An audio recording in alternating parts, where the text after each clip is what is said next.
by 1971, in drips and drabs, the communist troops had been sent in.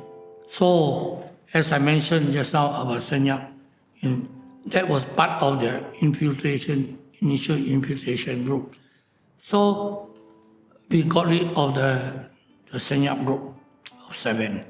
Right. Subsequently, they sent to other places. And because our intelligence coverage was good, we also got rid. And there were many other groups, small groups, that we managed to kill. So, the hierarchy, communist hierarchy in Betong, began to wonder that it must have been spies within their own army people who leaked the information out for the enemy, that is us, to be able to know when they are coming and eliminate everybody. But actually that was not the case, but that was the communist assessment. So based on that wrong assessment, they said they must have got good intelligence.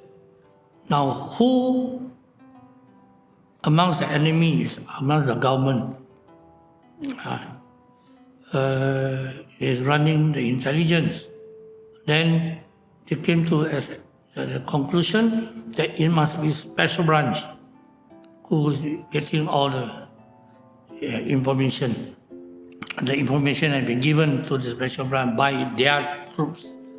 Then they say, in special branch, who can deal with us but the Chinese special branch officers? So the main culprit are the Chinese special branch officers. So they form these assassination squads. They form 10 of 3 members each, 1 leader and 2 members. And they were taken from the best of the trainees of the baptism of fire. The objective is to kill any Chinese special branch officer they know of. The killing started in 74, 74, 75, 1 or 2 in 76. And by that time, they had already killed 18 Chinese special branch officers. 76 I came, I thought we must put an end to all these bloody killings. So I just assess it and say, so the only way to deter them from animal killing openly is to kill them. Right? So when I had information, I will lure them. First one was I lured them to Petaling Street. At 12 o'clock noon, full of people. After I made identification, I asked him to come out with a plastic bag, 3 oranges and newspaper under the arm. When he came here, I just, that's all, he fell there. And I just walked off and came back in when the crowd was there. And he said, what's that? I said, must be communist. Without having to say anything more. Soon, the people itself will help you to spread the news out. Wow, there was one killing. And they say it's a communist. Then if the communists themselves check, they know it's a communist. Isn't it? So you don't have to do anything more. So you kill one in Petaling Street. 4 or 5 days later, at the back of at the front of the Federal Cinema, when the day show was over at about 4:35 o'clock, when the doors open, Chinese come out, bang, another one, and just go off, and another one. After 5 of these killings, they didn't kill anymore. See how effective it is.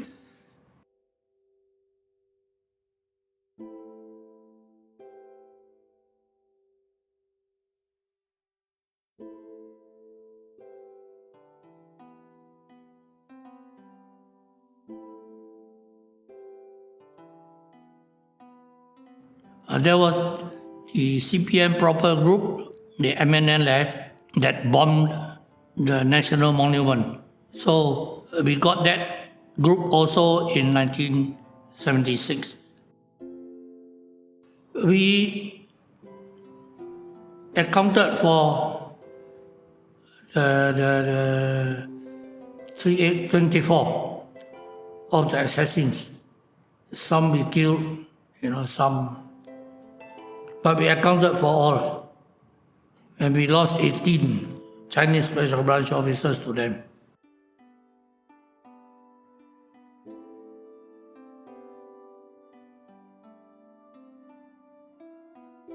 When the Komunis, 2 years after they arrived in South Thailand to seek refuge and reorganize and so forth, by that time they had to allow a lot of their members who were aged, who were old, who were unwilling, to leave the jungle. So I think easily about 2,000 of them left and resettled in other parts far away where they couldn't contact the local authorities to give information of what the hierarchy was doing. Therefore, because of this, the forces, operational forces of the Communist Party was greatly depleted. In order to build up on their resources, they came out with this scheme called Baptism of Fire. There were about 2,000 to 3,000 of these people. And we stumbled upon this, as I said, one day. I used to visit the border post quite often and, get very pally with the Thai officials. And I observed, this hour, 3 or 4 young Malaysians going in. An hour later, another 4 or 5. So after a few days, I got curious. I asked the Thais, sir, hey, this the Chinese boys going in and out? He said, yeah, very often. I said, how often? Oh, often. Those days, the photostatic machine had just come out. So I bought one and put it there in the office. All those who have been in, you photostat all their details for me. And it went on, as I gathered 100 or so or less, I sent this to Bukit Aman for screening.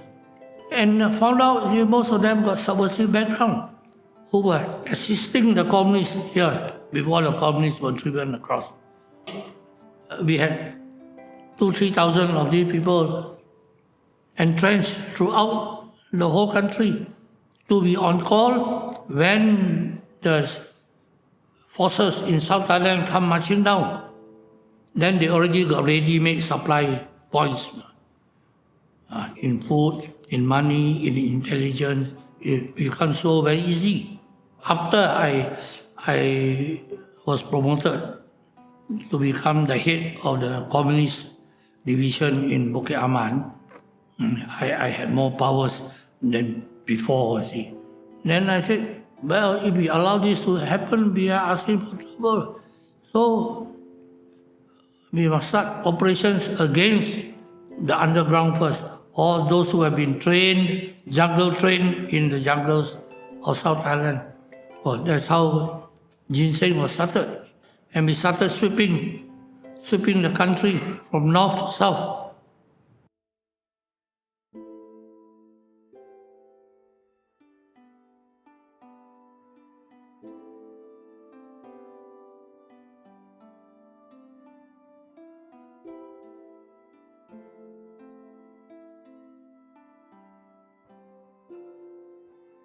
So when the communists came back in, they have no more support.